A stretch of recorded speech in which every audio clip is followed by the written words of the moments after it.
you're probably familiar with the following.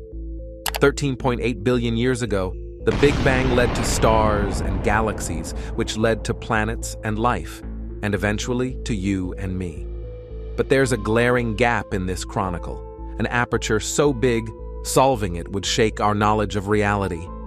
According to Stefan Ulmer, a physicist at the Riken and CERN, who led the baryon-antibaryon symmetry experiment at the European Council for Nuclear Research, if we pluck, in principle, the best physics theories, we would need to conclude that the universe as we observe it cannot exist. But here we are playing Wordle and paying taxes, so either our laws of physics are wrong or we're missing massive pieces of the metaphysical puzzle. Join us as we dig deep into why shouldn't the universe exist.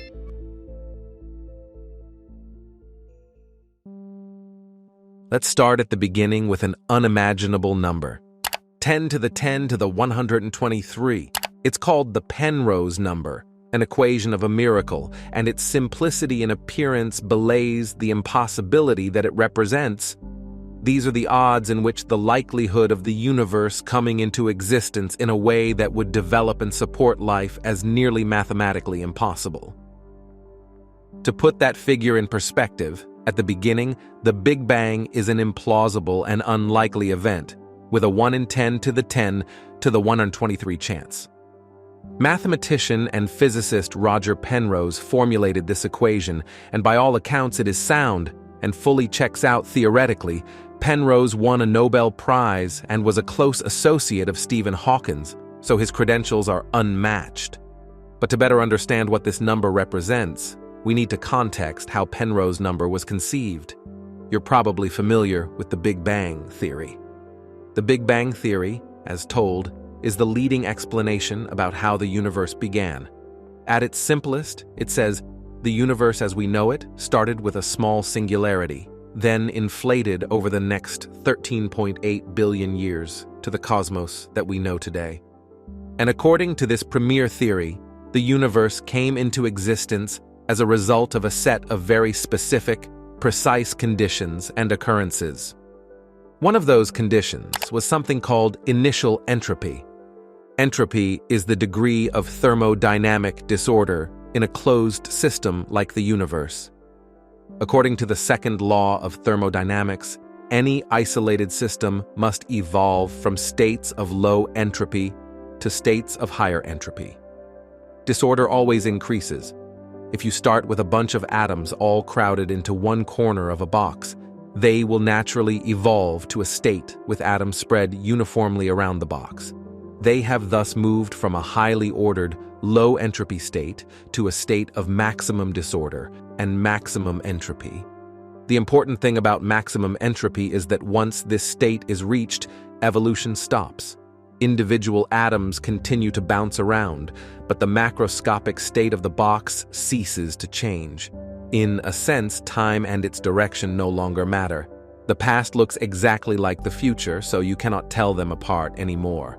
Bring this idea to the universe as a whole, and you will quickly see the problem. Since the universe is everything that exists, it is kind of like that box. The second law of thermodynamics says the entropy of the universe can only increase until it reaches a maximum.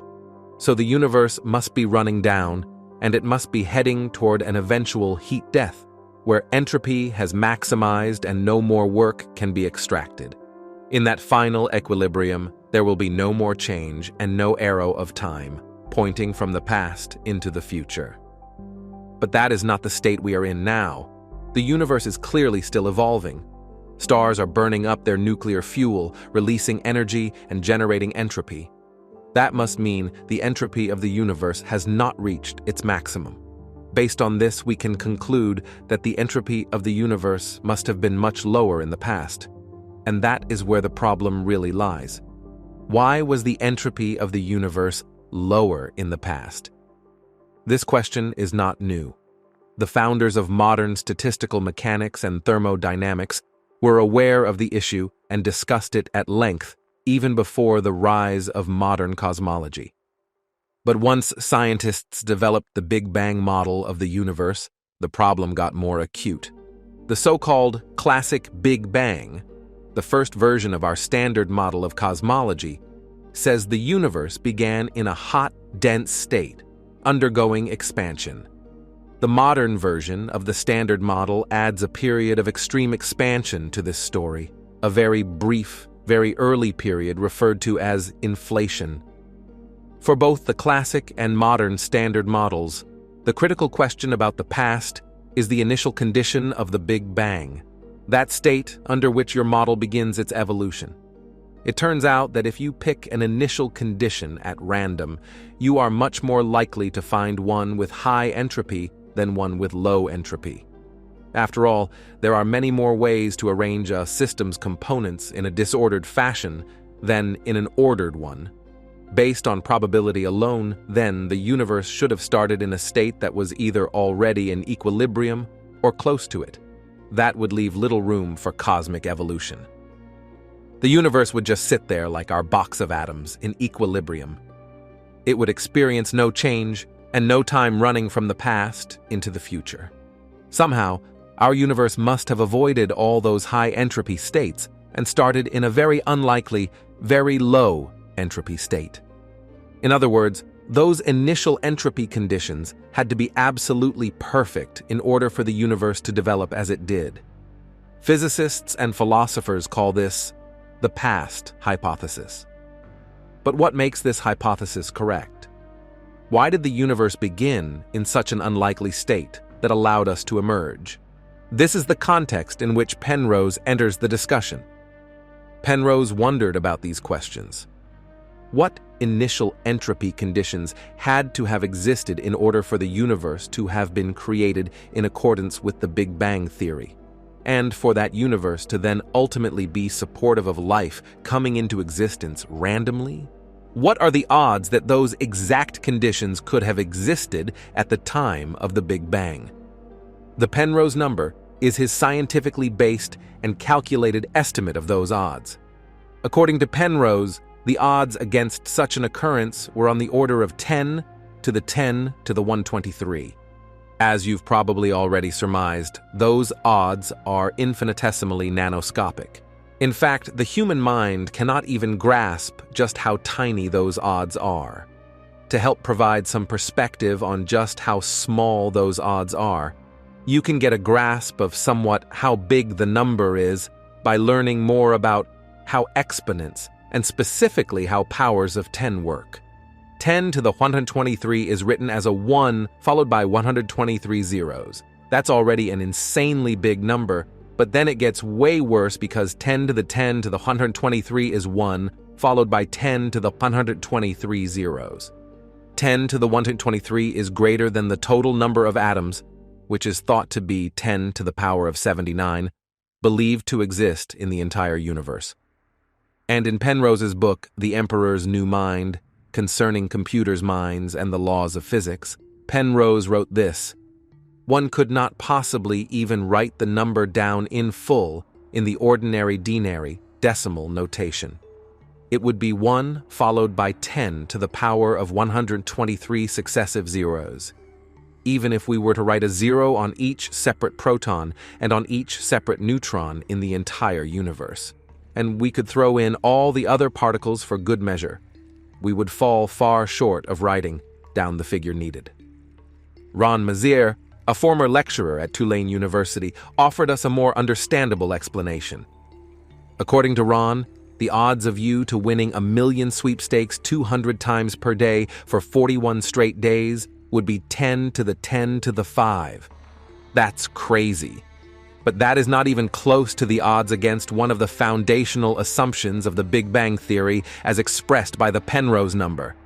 My brain almost breaks trying to understand the magnitude of those odds. It's put simply, too large, too complex for my limited understanding. But this impossible number is the only factor that challenged our understanding. Among the army of scientists looking for the puzzle pieces missing from the picture of the very early universe, scientists like Stefan Ulmer has spent years studying the seed of our universe's existential crisis: antimatter. But what is antimatter? Everything from the sun to the device you're reading this article on is made up of the normal matter we know and love, composed of atoms built with positive protons and negative electrons. The Big Bang gave rise to all this matter, and the rest is literally history. Here's the weird part. Our universe also holds a tiny amount of antimatter, composed of atoms built with negative protons and positive electrons. It's like the Big Bang's rebel child. These two also have a rift. When they come into contact, they totally annihilate one another because of their opposite charges. Even when scientists create antimatter for experiments, the zippy particles must remain in a vacuum because an antimatter particle in a normal matter environment would immediately go poof. This incompatibility dominoes down to a huge existential problem. And it's not just that we can't meet our antimatter counterpart someday without basically exploding. Physicists use two main frameworks in explaining particle behavior: the standard model of particle physics and relativistic quantum field theory. Each is supersolid in its own right, and combining them leads to a perplexing outcome. Matter and its arch nemesis are two sides of the same coin. According to Ulmer, the architecture of space and time basically implies that matter and antimatter are, in principle, exactly symmetric, which means they have the same masses. They have opposite charges, opposite magnetic moments, and so on and so forth. If that's true, the Big Bang should have had a 50-50 chance of forming either one. And had a 50-50 distribution happened, antimatter and matter should have completely destroyed one another. Remember the rift? With such a particle war, the universe wouldn't have any matter. Space wouldn't hold a sun or an earth, and would surely lack humanity. Only a leftover sort of energy would have lingered after the battle. But the sun, earth, and humans exist. For some reason, the universe exhibits several orders of magnitude more matter than antimatter, a cosmic riddle known as baryon asymmetry, the namesake of Ulmer's laboratory. Did Big Bang-generated antimatter vanish? Was there never any to begin with? The answer Ulmer gave was simple. We do not understand the origin of matter and antimatter asymmetry, but because the Standard Model's prediction of a 50-50 matter-type distribution relies on the particles being exactly symmetrical, the mystery may finally be solved if we find a way to breach the presumed parallel. As Ulmer said, if, let's say, the proton would be a bit heavier than the antiproton, that would immediately explain why there is more matter than antimatter. That'd pretty much elucidate why the universe exists. Let's return to Ulmer's study results. Both matter and antimatter respond to gravity the same way, ruling out some options on the ledger of possible symmetry violations. Ulmer's experiment began with a fascinating device called a penning trap, a small metal contraption that detects a particle's cyclotron frequency, or frequency at which something moves in a magnetic field. The researchers placed a lab-produced antiproton inside and measured its cyclotron frequency, then popped in a negatively charged hydrogen ion and measured the same parameter. Ulmer used a negatively charged hydrogen ion, or atom with one proton and two electrons, as a normal matter representative because it matched the antiproton's negative charge. It's easiest to think of the experiment in terms of music. The penning trap's pickup system, in Ulmer's own words, is akin to what's in an electric guitar. It's, in that sense, a very musical experiment. The frequency range is a bit different, but we are listening to the sound of what does not exist in the universe. With our current ability to listen, matter and antimatter sound identical. The particles play the same melody, if you will, which also means they have the same music notes. AKA, these particles' cyclotron frequencies were the same, as were many of their resulting properties, such as charge-to-mass ratio. All of these similarities are now eliminated from the list of possible matter-antimatter symmetry violations. But the researchers' ultimate goal was to use their cyclotron frequency data and see whether the antimatter song changes alongside adjustments in a gravitational field. Specifically, they tested whether Einstein's weak equivalence principle, true for normal matter, works on antimatter. Einstein's principle states that any object in a gravitational field behaves independently of its intrinsic properties. For instance, a piano and a feather would fall to Earth with the same acceleration in the absence of external forces such as wind. Intuitively, we might assume antimatter's opposite charges would force it to fall up, or at least have some variation in behavior. For this facet of the experiment, Ulmer took advantage of some cosmic lab equipment, the Earth and the Sun. As the Earth is orbiting around the Sun in an elliptical orbit, the gravitational potential in our laboratory changes as a function of time. So he and his research team measured the cyclotron frequencies, aka the melodies, of both the antiproton and negative hydrogen ions at different points in time. After 24,000 comparisons, they concluded both particle types reacted the same, with very, very high certainty. Voila, Einstein's principle works on antimatter. It does not, in fact, fall upward. So, if we find something unexpected in these experiments, this would change our fundamental understanding of the laws of nature. For argument's sake, let's suppose someone finally finds a discrepancy between antimatter and matter. What might that mean for us? Violating matter-antimatter symmetry would mean violating a larger phenomena called CPT invariance. C stands for charge, P for parity, and T for time. In a nutshell, the rule states if any of these things were reversed, the universe would fundamentally remain the same. If time went backward instead of forward, if everything was left-handed instead of right-handed, and, you guessed it, if all matter had the opposite charge, the world wouldn't change. If we were to find antimatter isn't the same as normal matter, C would be violated. And if CPT invariance is violated, then causality, scientists say, may no longer hold. I think this would maybe lead to a more philosophical change in our thinking, Ulmer said, comparable to what happened in the 1920s when quantum mechanics was developed. Adding, up to that point, people were thinking that everything is deterministic. In quantum theory, things cannot be deterministic by definition anymore. So this changes how people are understanding themselves. Even more baffling is the realization that because the universe appears to exist, we sort of already know antimatter is up to something. In a sense, we already know we'll have to adjust our perspective of reality.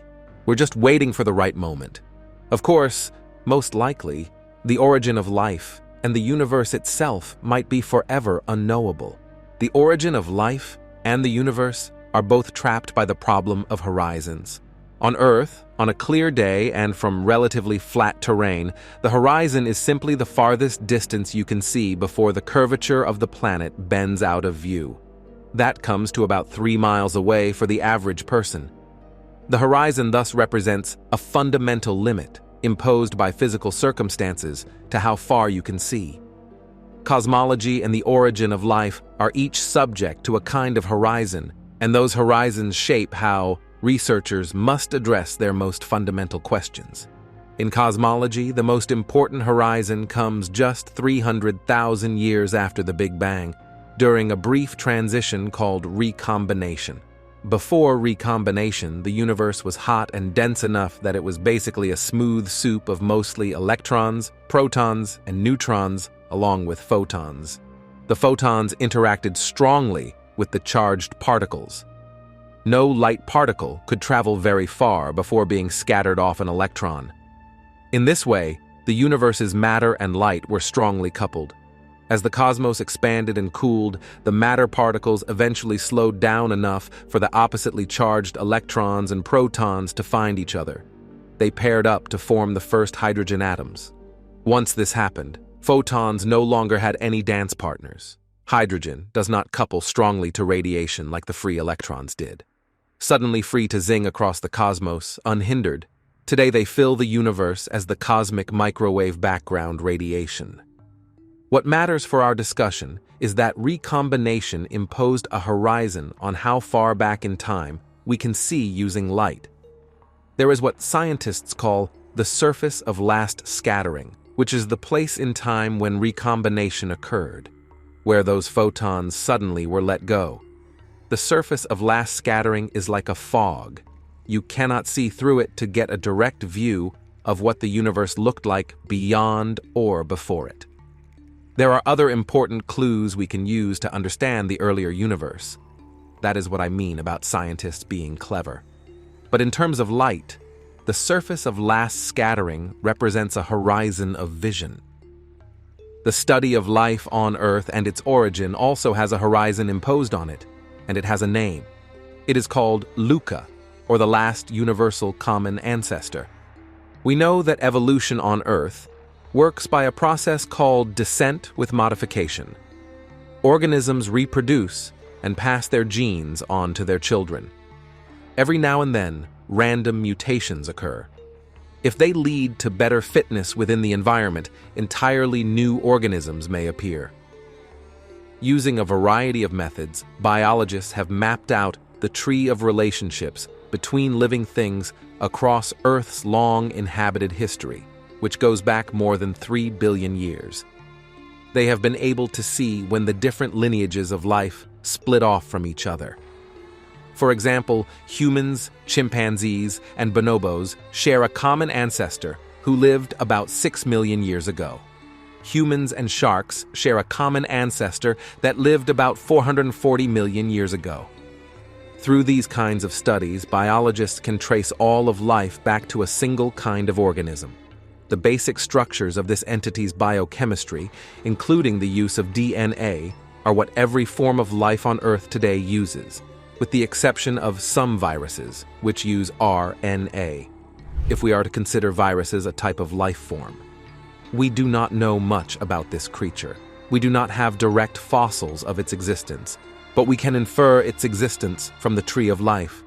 There must have been a last universal common ancestor that gave root to all life on Earth.